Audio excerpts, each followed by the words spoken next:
वैष्णवेभ्य एव च पतितानां पावनेभ्यो वैष्णवेभ्यो नमो नमः।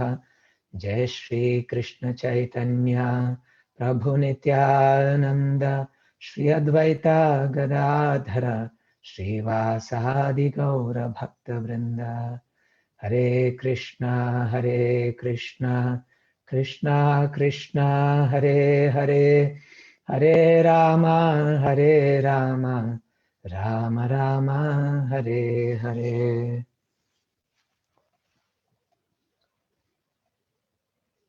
My obeisances to all the Vaishnavas present here and who will be joining.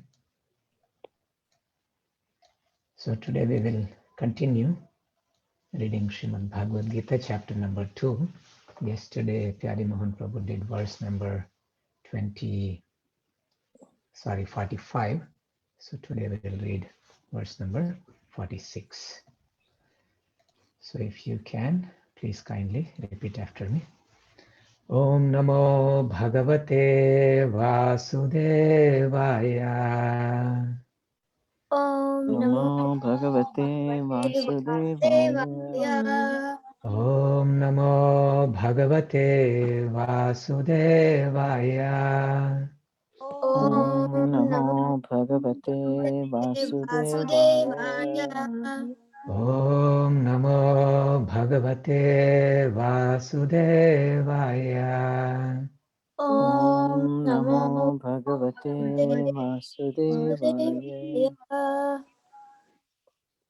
Yavanatha Udapane Yavanartha Udapane Sarvatas Samplutodake Sarvata Samplutodake Tavan Sarveshu Vedeshu Tavan Sarveshu Vedeshu Vedeshu Brahmanasya Vijanataha Brahmanasya Brahmanasya Vijanataha Yavanatha Udapane Yavanartha Udapane Sarvata Samplutodake Sarvataha Samplutodake Tavan Sarveshu Vedeshu Tavan Tavan Sarveshu Sarveshu Vedeshu Vedeshu Brahmanasya Vijanataha Brahmanasya Brahmanasya Vijanataha Vijanataha Yavanatha Udapane Yavanartha Yavanartha Udapane Udapane Sarvata Samplutodake Sarvata Sarvataha Sampluto Samplutodake Dake Tavan Sarveshu Vedeshu Tavan Tavan Sarveshu Sarveshu Vedeshu Vedeshu Brahmanasya Vijanataha. Brahmanasya Brahmanasya Vijanataha Vijanataha Devotees like to chant, please. Yavanartha Udapane Yavanartha Yavanartha Udapane Udapane Sarvata Sampludotake Sarvata Sarvata Samplutodake Samplutodake Tavan Sarveshu Vedeshu Tavan Tavan Tavan Sarveshu Sarveshu Sarveshu Vedeshu Vedeshu Vedeshu Brahmanyasya Vijanata Brahmanasya Brahmanasya Brahmanasya Vijanataha Vijanataha Vijanataha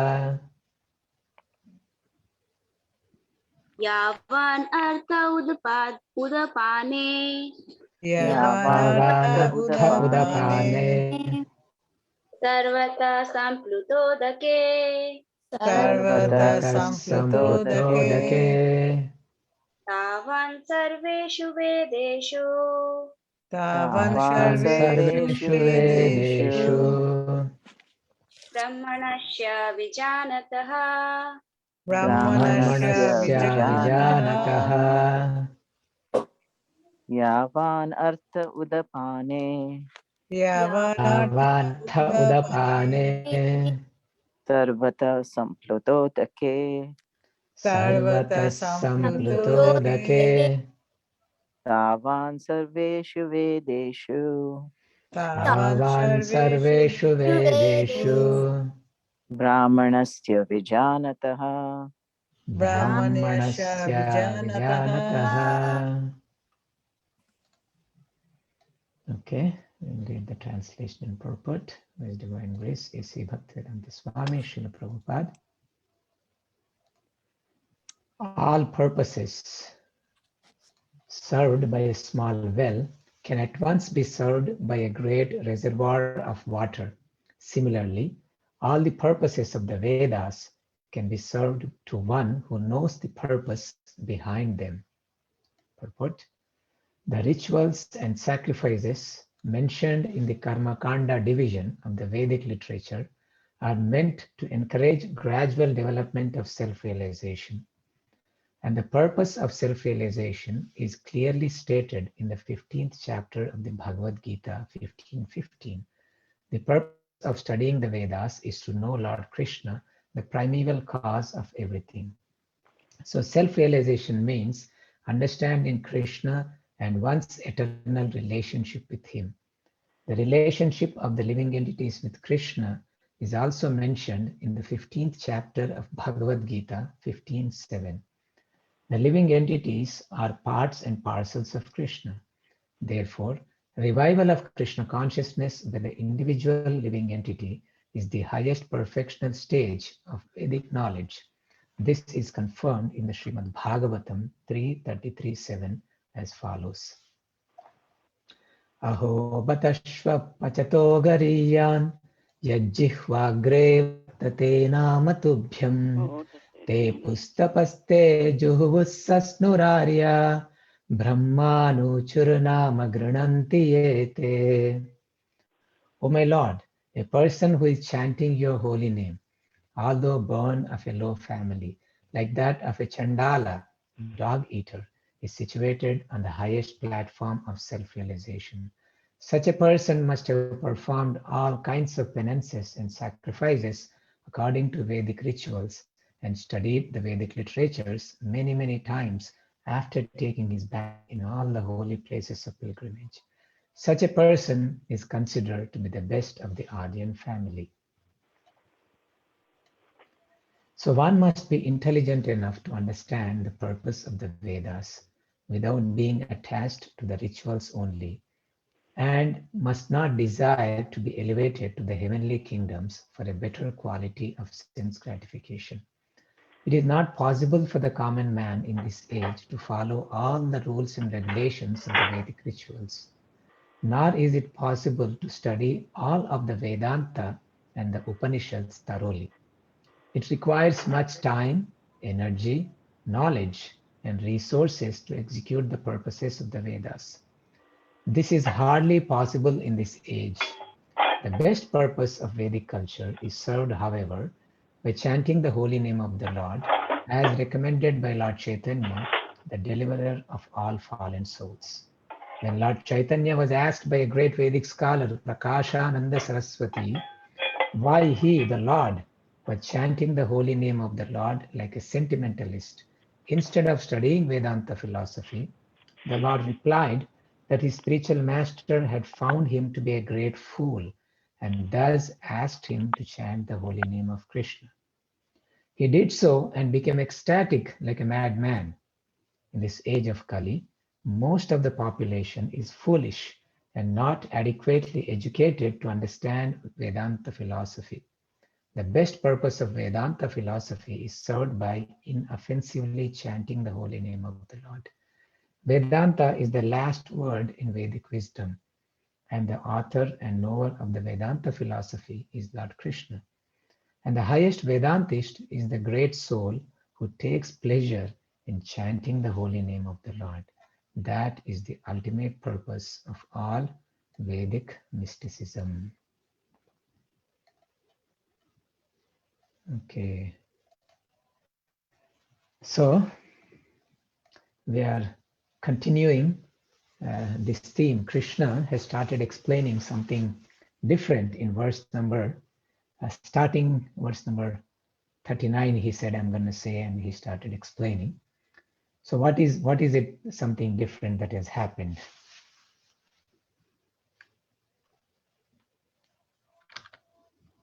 What did he speak in the section before he started this section? Does anyone remember?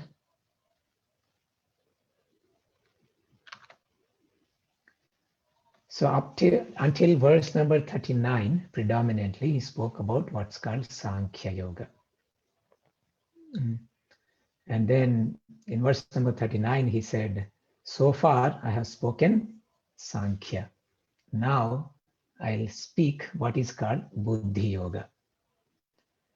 So what did Sankhya Yoga deal with? That Sankhya that Krishna discussed prior to verse number 39. What was the content? Does anyone remember?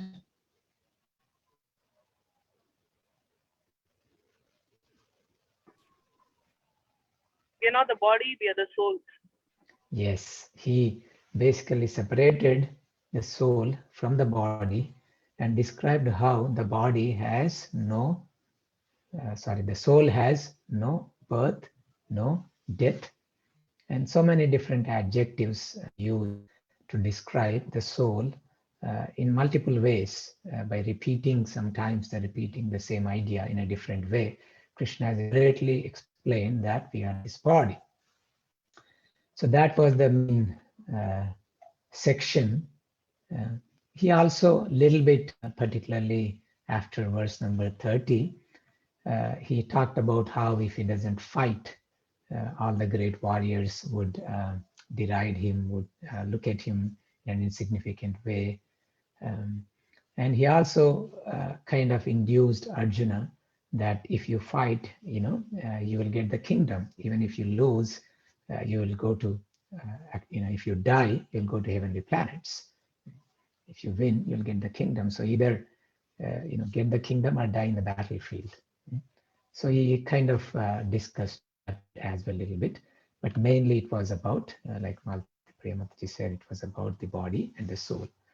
So now he's taking a different approach here, which is called Buddhi Yoga. He talked about a specific thing called Vyavasayatmika Buddhi. What is the Vyavasayatmika Buddhi? In a few words, Vyavasayatmika Buddhi was discussed. What is the characteristic of a person who has this Vyavasayatmika Buddhi?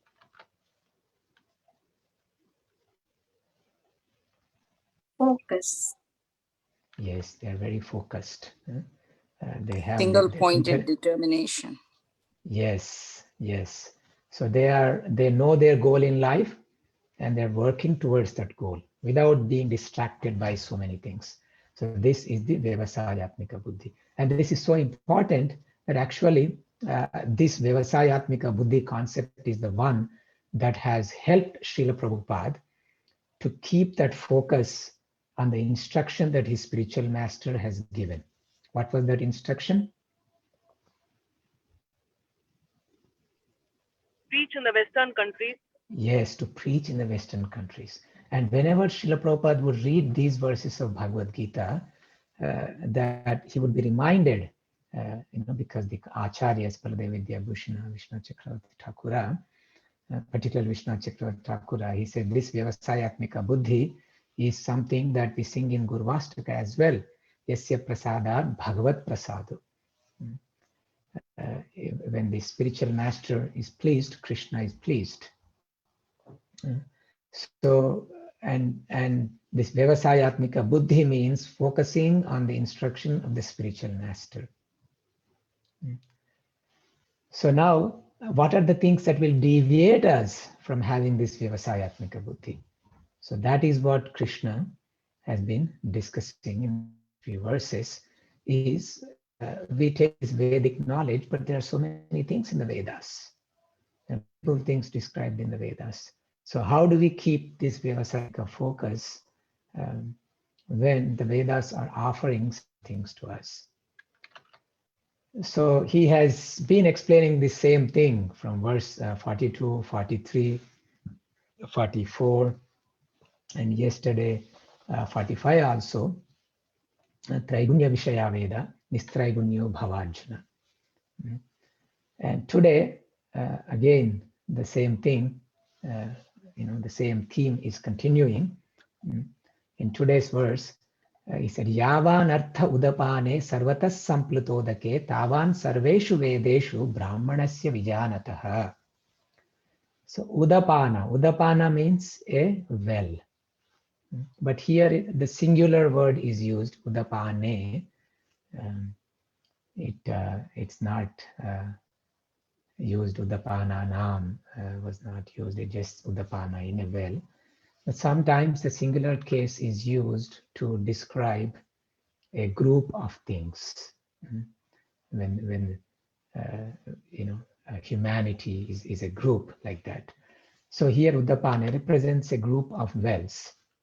So whatever purpose is served by a group of different wells, someone can derive the same thing from a great reservoir, say a great big lake.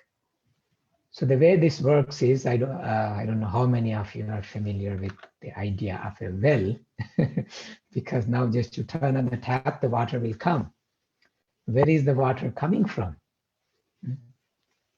Kirti or Chaitanya, any of the children, where does the water come from in the house?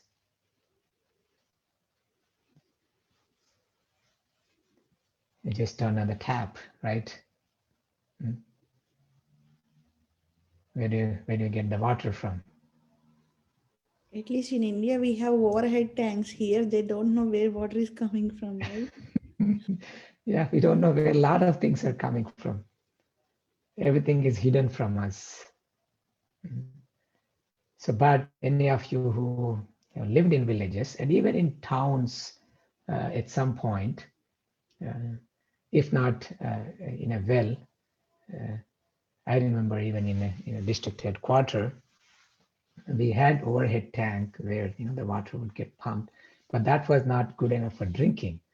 So then there was one spot, a couple of houses away, where multiple houses would go get the good drinking water from a different tap, because the running water was not good enough for drinking. And now even in this country, a lot of people, they don't drink tap water. They go buy water from outside. Or they put some, these filters that would go through reverse osmosis, something like that, and then they get the drinking water. Olden days in villages, so there used to be a well, but not all wells, you cannot get sweet water in every single well. So then in a village, there are 1 or 2 wells where you could get good drinking water, sweet water. And sometimes people have to walk a couple of kilometers to get that sweet drinking water. And then you will have a well in your house for the other needs. And there'll be another different well or a small pond for animals. So like that. But if there is a good lake with sweet water, that water can be used for everything. People can fetch that water for all purposes, for washing the clothes, for taking a bath, for drinking, for cooking, for everything. It can be used for river water or water of a big lake. So similarly, here the comparison is made to a brahmanasya vijanatah. What does the word brahmana mean? What is the meaning of the word brahmana? Learned man. Learned man. Can you give etymological meaning? One who knows Brahman. Yes, yeah. So the conventional meaning is someone who is learned, and if you go to the etymological meaning, the words Brahma and Brahman. So Brahma janati iti brahmanaha. The word Brahma doesn't just mean Brahman, it also means Vedas.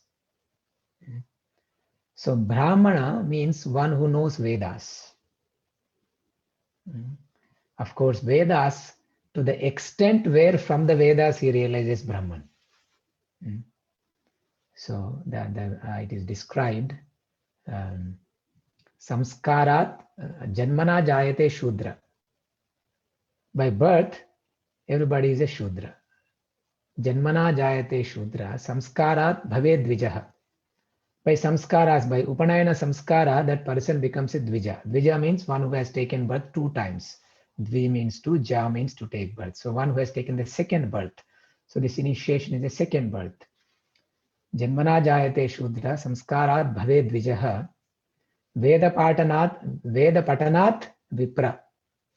By studying the Vedas, he becomes Vipra. And Brahma janati iti Brahmana. Then when he realizes the Brahman, he can be Brahmana. But it can also mean one who thoroughly understood, one who understands Brahma. Brahma can also mean Veda. He's a Brahmana. But here Vijanata Brahmanaha. That means he Visheshataha Janataha. Means he knows it, this in a very special way. And what does it mean? He understands it in a very special way. That means he understands the main theme of the Vedas. This is what Srila Prabhupada is describing in the purport, that the Vedas, it describe the different things in the Vedas. Karma Kanda, Jnana Kanda, Upasana Kanda. So primarily, Vedas deal with the material advancement, gradual advancement. So now is Krishna telling us to reject the Vedas? He said in the previous verse, Traigunya Vishaya Veda Nistraigunyo Bhavarjuna Nirdvandvo Nitya Sattvasto Niryoga Kshema Atmavan. These Vedas are dealing with Traigunya, means the goodness, passion, and ignorance. But knowledge about Krishna is transcendental. In Srimad Bhagavatam, he describes that knowledge about him is actually nirguna. Means it's transcendental, it's beyond these three modes. So therefore this Traigunya, Nistraigunya, Nirguna, it means knowledge about Krishna. Knowledge in relationship to Krishna. So it's not that we should reject the Vedas, but the highest section of the Vedas is what? So Vedas have the Samhitas, the Brahmanas, the Aranyakas, the Upanishads. These are the different divisions of the Vedas. The topmost division of the Vedas is what?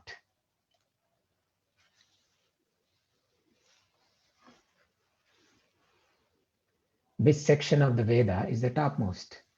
Srimad Bhagavatam. Okay. Yes, Srimad, a little bit, let's go deeper. Srimad Bhagavatam is what? What is Bhagavatam? The summary of the Vedanta Sutra. Yes, the summary of the Vedanta Sutras. It is the commentary on the Vedanta Sutras. But Vedanta Sutras are themselves what? Is a condensed version of the Upanishads. So among these four divisions of the Vedas, the topmost division is the Upanishads. The other three divisions, they are still sort of in the material world. Of course, the Aranyakas, they deal with the forest dwellers. Aranyakas means forest dwellers. Who are the forest dwellers? The Vanaprasthas. The Upanishads directly deal with, by the time you come to Upanishad, you're outside the material world. That's no longer dealing with the material world. That is why later Srila Prabhupada talks about Prakashananda Saraswati in this purport. So then the Vedas, the Upanishads and the commentary of Upanishads is the Vedanta Sutra. So the word Vedanta means, Anta means end, the end of the Vedas. So the Vedanta philosophy deals primarily with the Upanishads. So, but then what is the objective of those Vedanta Sutras? Krishna himself says, yes, please, go ahead. What is that verse? Sarvasya chaham vidhi sannivishto matta smrita jnanam apohanam cha vedaischa sarvair aham eva vedyo vedantakrit vedavat ehava cha. Yes. So here Krishna is saying Vedantakrit. What does Vedantakrit mean? Means one who has compiled the Vedanta. Vedantakrit, Veda videva chaham, Vedavid. Vedavid means one who knows the Vedas. It's a good name for somebody, Vedavid. There may be some devotee, Vedavidas. Yes, he's the biggest book distributor in Laguna Oh, Beach. is he? Oh, Vedavid okay. Prabhu. So there should be Vedakrit Prabhu also. Actually, he's Ve- Vedavid Krishna Prabhu. Yeah. Yeah. So Vedanta Krit, the compiler of the Vedanta. Krishna is the one who wrote the Vedas. Krishna is the one who knows the Vedas. And Krishna is the one who is supposed to be known from the Vedas. Vedaischa sarvair ahameva vedyah. I am to be known from all the Vedas. So that means that is the objective of the Vedas. So that means that person, so there is another meaning to this verse. Acharyas explain in a different way. So Sridhar Swami, Vishwanath Chakravarti Thakur, they explain as Srila Prabhupada has given. Generally, Prabhupada uses Baldev Vidyabhushan's commentary for Bhagavad Gita, and he even dedicates his Bhagavad Gita to Baldev Vidyabhushan. But this particular verse, Prabhupada takes Vishwanath Chakravarti Thakur Sridhar Swami in translation. The way Baldev Vidyabhushan explains is we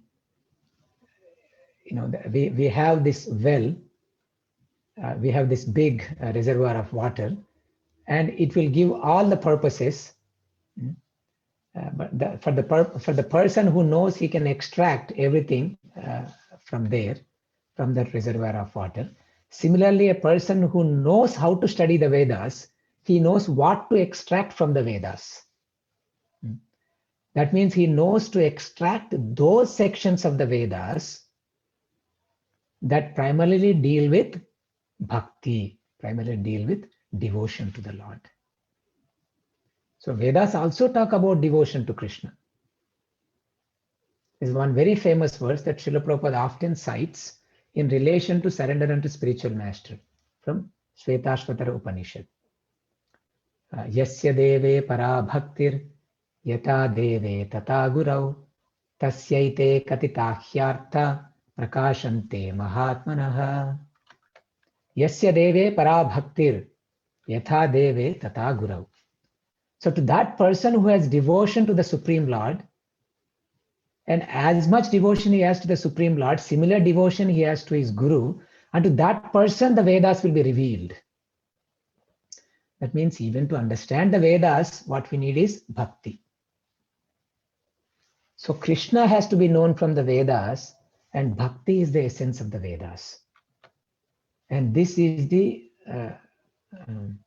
inherent meaning in this verse that Vaishnava Acharyas explained. It's not that we reject the Vedas, but we understand the purpose of the Vedas, and that purpose of the Vedas is bhakti. So now someone may say, who can approach Krishna? Because the general understanding is you have to take birth in a Brahmana family, and then you will be eligible to study the Vedas, and then you will go to the Upanishads and everything, right? So there are a lot of people even today who believe that Upanishads should not be chanted by other than Brahmanas. So somebody asked me for a recording of Ishopanishad verses. And I asked one of my friends, and he didn't want to chant until he can properly chant the Vedic meters. So we may chant the Upanishad. I chanted yesterday Para Bhaktir and Ishopanishad Ishavasya Sarvam. So we chant, but actually it is not just that we have simple pronunciation that we chant, but the Vedic chants are different. It is not just Hrasva and Dirgha, short and long.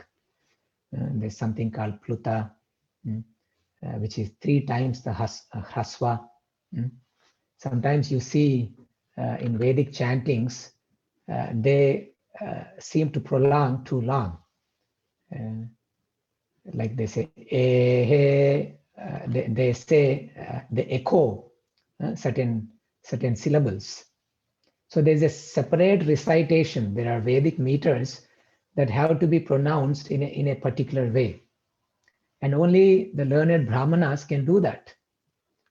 So the way we chant Ishopanishad, we just chant in simple meters, not in Vedic meters. So their argument is that you cannot even touch the Vedas. Of course, we see that that's why Srila Vyasadeva for the Dvijabandhu, Stri Shudra Dvijabandhu Nam, for all of those in Kali Yuga, he has given this one, Mahabharata, was given so that people can take shelter of this Mahabharata. So their argument is you can never be purified, and you can never make advancement, and you have to take birth in the next life in a Brahmana family. Then that person can make further progress. So this is the argument. The first argument is the Vedavada Rathas. What do they believe? What is the belief of Vedavada Rathas? That the entire purpose of the Vedas is simply go to heavenly planets and somehow perpetually remain in the heavenly state. That is their goal. And there are some verses in the Vedas that speak to that you can reside forever in the heavenly planets by performing the sacrifices, things like that. So this is bewildering, and they give convincing arguments that, look, you have a body in which you have taken birth in a lower family, so you have certain type of body. So your body is not conducive. And even some Vaishnava traditions, they speak that, they say that you cannot have second initiation, you cannot have this other than Harinam Diksha. You cannot have where you can chant Gayatri Mantra. So this is reserved only for somebody who has taken birth in the Brahmin family, and they cite some genetical reasons and stuff, very convincing arguments. And there is some truth in it. Just like if you need some sweet mangoes, it has to be certain, coming from certain jati of mangoes. You cannot have some mangoes, they are just like that. No matter what you do, it's not sweet. So you must get the breed. There's a particular breed, and there's a breed of cows. Now we have, what is it called? A2 milk or something. It can come from Indian. These cows have certain things you cannot get from other cows. So they use this argument. And of course, the Vaishnavas, they may not say you are prevented from going back to Godhead, but they say you are prevented from certain Brahmanical things that you can do, you cannot do if you are not born in that family. Like, for example, chanting Gayatri. So, but then we don't believe in this. We don't accept this. And Srila Prabhupada often, several times, he cites this verse, cites what Mother Devahuti says in Srimad Bhagavatam. And in fact, Srila Rupa Goswami in his Bhakti Rasamrita Sindhu, the very first thing that devotional service will do to us is what's called Kleshagni. This will be, this is there in the Nectar of Devotion. Pure devotion, the characteristics of pure devotional service. So the very first characteristic of pure devotional service is Kleshagni. That means it removes the suffering of a devotee. Now, how is the suffering removed? The suffering is removed. What is the root cause of suffering? The root cause of suffering is some sinful activities that we have committed in this life and in our previous lives. Now, bhakti will remove our sinful activities. The result of the sinful activities will be removed. So one of the suffering is called prarabdha karma. Prarabdha karma means that karma that has already fructified, that has matured. Now, that prarabdha karma could be in many different ways. A person is born with a particular disease.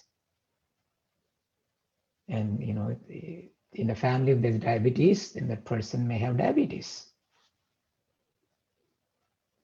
And one of the prarabdha karma is taking birth in a lower family, or having, a body which is not so beautiful, or maybe that person may not have a lot of wealth. So these are all some examples of prarabdha karma. Now, Srila Rupa Goswami gives this thing that Mother Devahuti is saying. There's a verse before this as well. Yannama dheya shrivananu kirtanad yaprahvanad yat smaranad api kvachit shvadopi sadya savanaya kalpate kutapunaste bhagavannu darshanat. Yannama dheya shrivananu kirtanad. By chanting your holy name, by hearing your holy names, even a dog eater, he becomes eligible to perform fire sacrifices. Savanaya kalpate. And Srila Prabhupada is quoting the next verse that Mother Devahuti says to Lord Kapila. Aho batashva pachato gariyan yajjihvagre vartate namatubhyam te pustapaste juhvus sasnurarya brahmanuchura nama grinantiyete. She says, oh my Lord, a person who is chanting your holy name, although born of a low family, Shvapacha. Shva means dog. Pacha means one who cooks. So that means the dog cooking family, family where they eat dogs, the Chandalas. But they become Gariya. Gariya means worshipable. You must have heard this word Gariya. Janani Janma Bhumischa Swargadapi Gariyase. The freedom fighters, those who are attached to the land. Janma Bhumi is greater than Swarga. The freedom fighters, they use this phrase to fight for the nation, the nationalist idea. Gariya means something greater, worshipable. So here he becomes Gariya. Even a dog eater becomes Gariya. But what is the qualification? Yad jihvagre vartate namatubhyam. On the tip of whose tongue your holy name resides. On the tip of whose tongue your holy name resides, he becomes worshipable. And not only that, tepus tapaste juhvus sasnurarya. He must have performed all tapasyas. Tepuhu tapaha. And juhuvu. Juhuvu means, it comes from the hu, dhatu, to perform sacrifice, havana. We say havan, right? So juhuvu means performing sacrifices. So he must have already performed all the sacrifices. Sasnuhu. Sna means to take bath. Sasnuhu. These are all past tense words used. Sometime in the past. Sasnuhu. He must have bathed in all sacred rivers. And Brahma Anuchuhu. Uchuhu means he must have recited. We have this Uvacha. The word Uvacha comes from Vach dhatu. And Anuchuhu means he must have repeatedly recited the Vedas. Many, many times. Brahma Anuchuhu. Brahma means Veda. So he must have recited the Vedas several times in his past lives. He must have performed so many sacrifices. He must have performed so many austerities. So all this must have already done. The fact that he is able to chant the holy names of the Lord.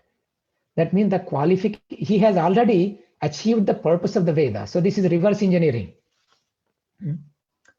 The goal of the Vedas is to attain Krishna. Now this person has attained Krishna. So what does that mean? That means the medium for which to attain Krishna is already present in him. The fact that he came to the 100th floor means he already passed the 99 floors. Is that true? Does anyone object to this statement?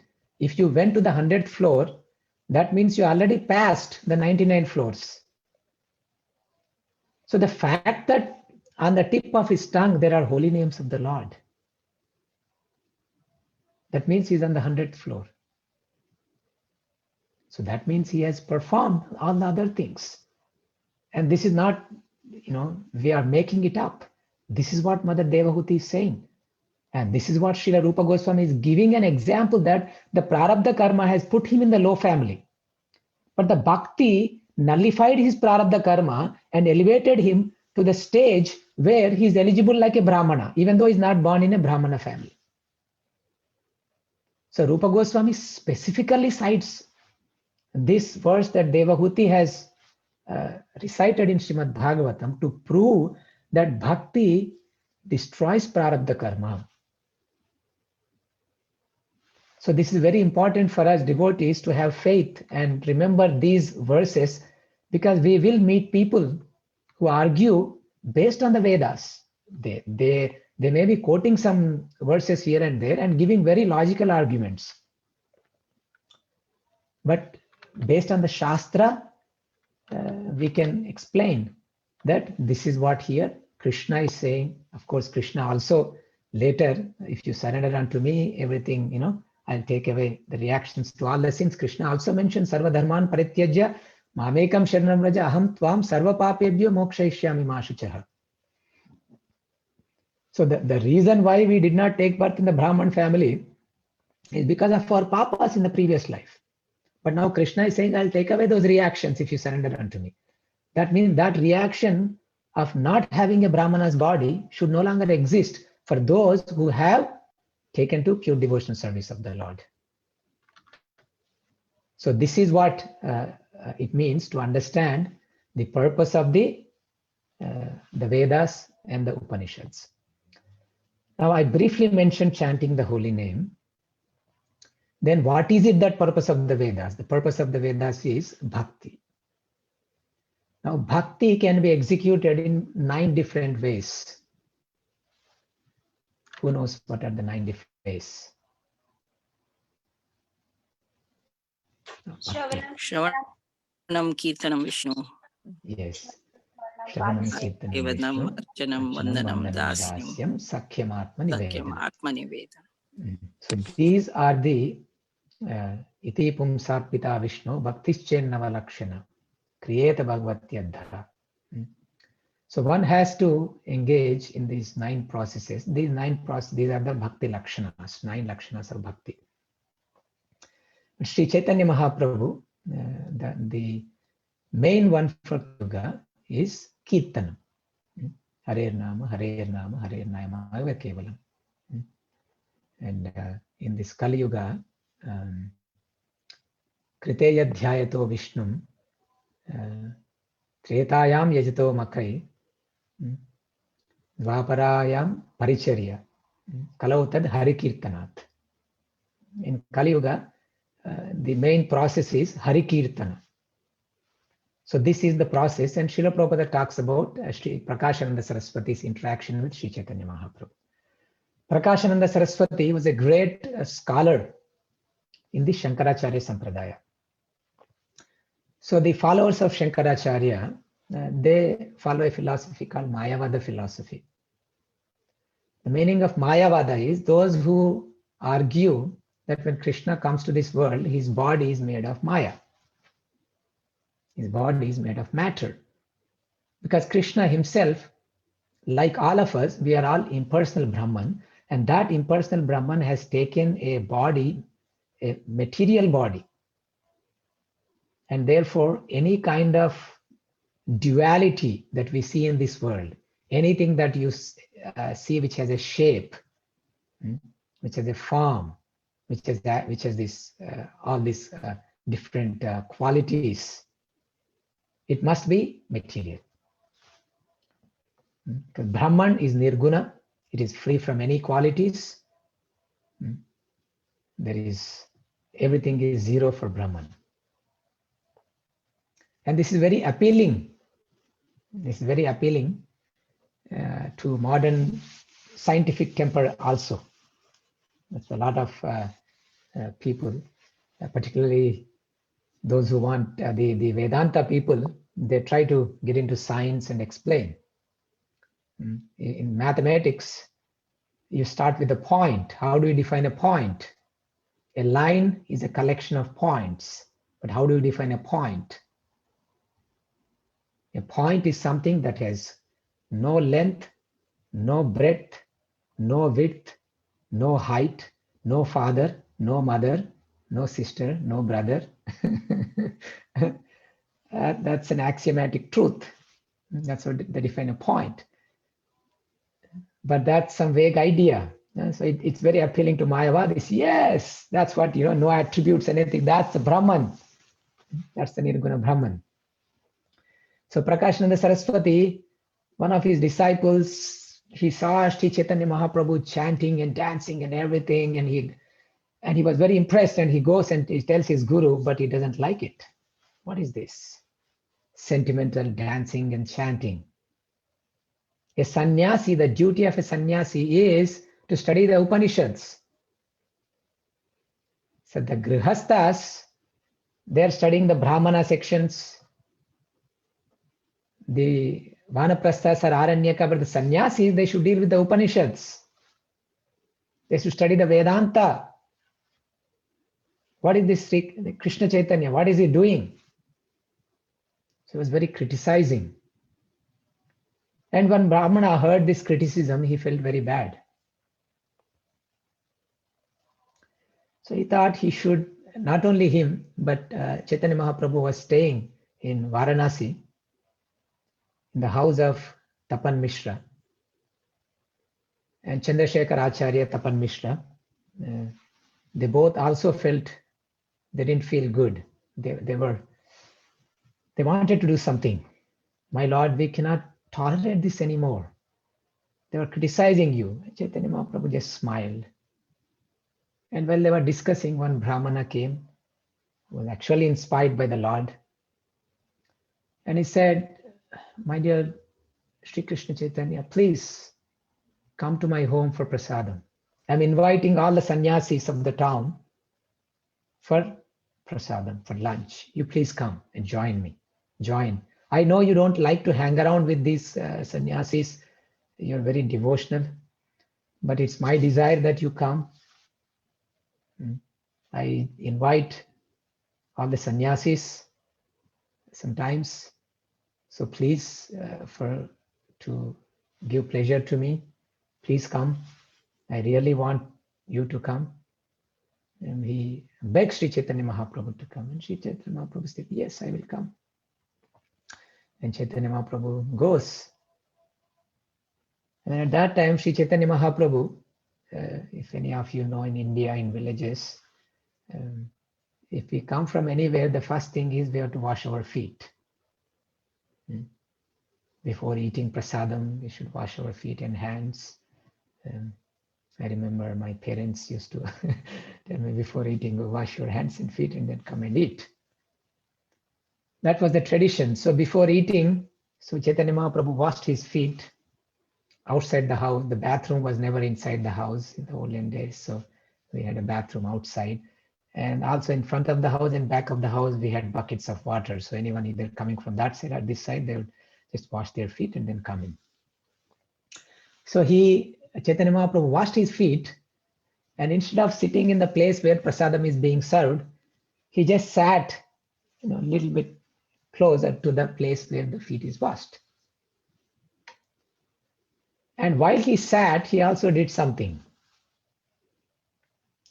He showed his effulgence. So his body became very effulgent. Because these Mayavadi sannyasis, they really like Brahman effulgence. So when they saw this glow around Sri Chaitanya Mahaprabhu, they were really impressed to see this Brahma Varchas, to see this effulgence coming from the body of Sri Chaitanya Mahaprabhu. And they were so attracted, and their minds were almost melting. So, oh, Krishna Chaitanya, why are you sitting there? Please come and sit in the midst of us. And Chaitanya Mahaprabhu said, oh, I am a low-class sannyasi. Chaitanya Mahaprabhu, there are different titles in Shankara Sampradaya. There are different titles for sannyasis. And Krishna Chaitanya is actually not a very big title. So it's like I'm from a lower category of sannyasis. And also, I do some sentimental stuff. I'm not as elevated, as scholarly as all of you, so I deserve to be here. I said, no, please. And they were very impressed by Chaitanya Mahaprabhu's humility, actually. Chaitanya Mahaprabhu didn't just go and attack them that, you are that, you are this. He first, transformed their hearts by the expression of humility. And then he also showed something that they'll be impressed with, which is his Brahman effulgence. And when he spoke sweetly like this, they were very impressed. And then they invited him. Prakashananda Saraswati goes and he said, no, you cannot sit here. Please come. And he begged Chaitanya Mahaprabhu. He catches hold of his hands. So you please come. And he picks him up and he brings, by holding his hands, and he makes him sit in the midst of them. And all of the sannyasis are very impressed. You look like so effulgent. We are convinced that you are actually Sakshat Narayana himself. Why are you engaged in these sentimental activities? And Chaitanya Mahaprabhu says, my spiritual master told me that I'm a fool. He said, you are a fool, you are a murkha. Don't waste your time with anything else. I'll give you some simple process, powerful process. You chant Hare Krishna Mahamantra. And he told me, Harer Nama, Harer Nama, Harer Namaiva Kevalam Kalau Nasteva Nasteva Nasteva Nasteva Gatiranyatha. And I just started chanting this, and it was so nice. I was almost going mad. I asked my spiritual master, what is this? He told me one verse from Srimad Bhagavatam. And this verse is actually the essence of all the entire Srimad Bhagavatam. This verse demonstrates what happens if a person chants the holy name of the Lord without any offenses. And Chaitanya Mahaprabhu recites this verse from Srimad Bhagavatam, 11th canto. Srila Narada Muni speaks this verse to Krishna's father. Who is Krishna's father? Vasudeva. Yes, to Vasudeva. One time Vasudeva asked Nanda Maharaj, imagine Vasudeva, Krishna's father, he asks Narada Muni. Krishna's father is asking Narada Muni, can you please tell me what is the goal of life? Can you please tell me what is the purpose of the Vedas?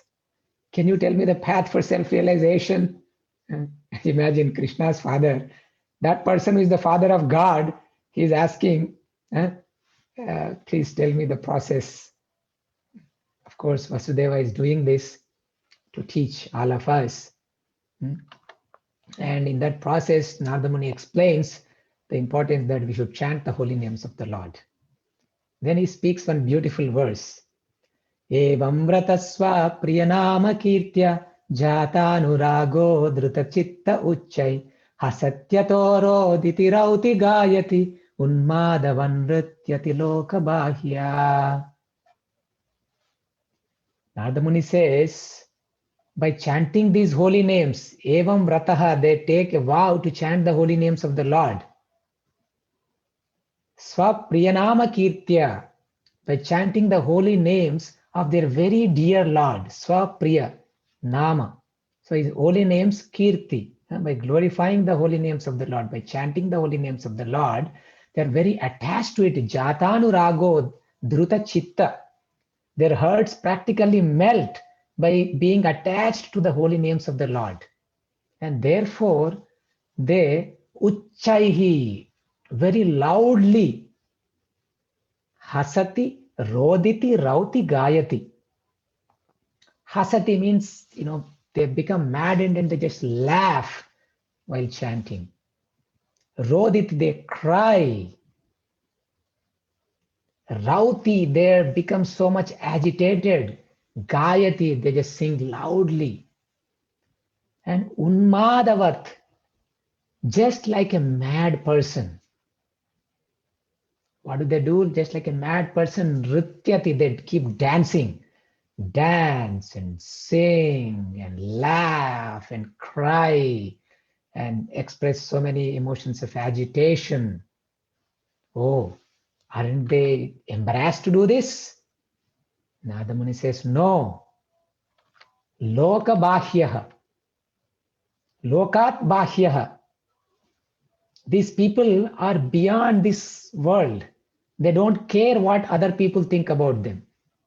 They are just crazy. Yesterday, Pyari Mohan Prabhu was saying, he was arrested by the police in some place, and he asked, where are you guys from? They said, we are from Boston.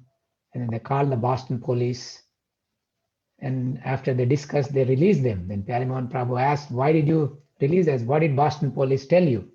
They said, you guys are crazy, but harmless. Crazy, unmadavat, mad people.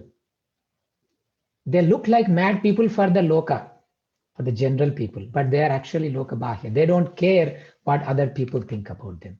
And Chaitanya Mahaprabhu said, this is what my spiritual master cited this verse from Srimad Bhagavatam, explaining the characteristics of a person who becomes crazy by being attached to the holy names of the Lord. And hey, Prakashananda Saraswati, this is my situation. He says, oh, I agree, there's nothing wrong in being devotional, but why don't you study Vedanta? And Chaitanya Mahaprabhu explains, the purpose of the Vedas is to know Krishna. And the holy name is the means to attain Krishna. And as we have read, that person who has chanted the holy name has already studied all the Vedas. So therefore, my dear Prakashananda, that is not required. So all of them become so much impressed. They fall at his feet. And the next day, Chaitanya Mahaprabhu is doing Sankirtan and going ecstasy, and Prakashananda Saraswati comes and runs down at his feet, catches his feet. Oh my God, oh my Lord, I also want this bhakti. So this is so powerful. So those fortunate souls who receive the mercy of Sri Chaitanya Mahaprabhu, they can understand these verses and the importance of the process of bhakti and not be distracted by the Yamimam Pushpitam Vacham. These Pushpitam Vacham, the flowery language of the Vedas, beautiful shlokas, beautiful meters, wonderful Vedic chants and hymns. But many people memorize them, they don't know the meaning and they don't know the purpose. And so much so that we see so many priests performing all the activities, but they just don't know the essence. And we are so fortunate that we received this by the mercy of Sri Chaitanya Mahaprabhu. That all of us, everybody, this is all simply mercy of Sri Chaitanya Mahaprabhu. Otherwise, we have no chance. I mean, our karma is so bad. Even though the people who take birth, even in Brahmana families in Kali Yuga, there is no practice of Brahmanical culture at all. So the only hope is the mission of Sri Chaitanya Mahaprabhu. As Srila Prabhupada is indicating in the purport, that the highest Vedantist is one who takes pleasure in chanting the holy name of the Lord. And that is the ultimate purpose of all Vedic mysticism. So I'll stop here. Thank you very much, all the Vaishnavas, for your kind association. Any questions or comments, anyone?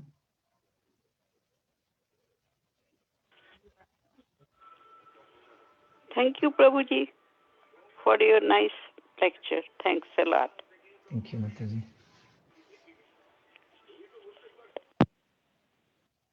Okay, if there are no more questions or comments, I turn over to... Quiz today, Rasraj Prabhu's. Yes, Rasraj Prabhu.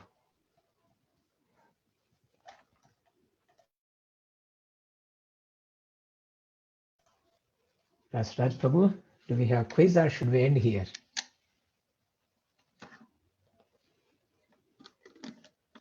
I think it may not be there, so let's stop here. वाञ्छाकल्पतरुभ्यश्च कृपा सिन्धुभ्य एव च पतितानां पावनेभ्यो वैष्णवेभ्यो नमो नमः। श्रील प्रभुपाद की जय, समावेत भक्तवृंद की जय। Srinivasacharya Prabhu ki jai. Someone is excited. Hare Krishna. Hare Krishna.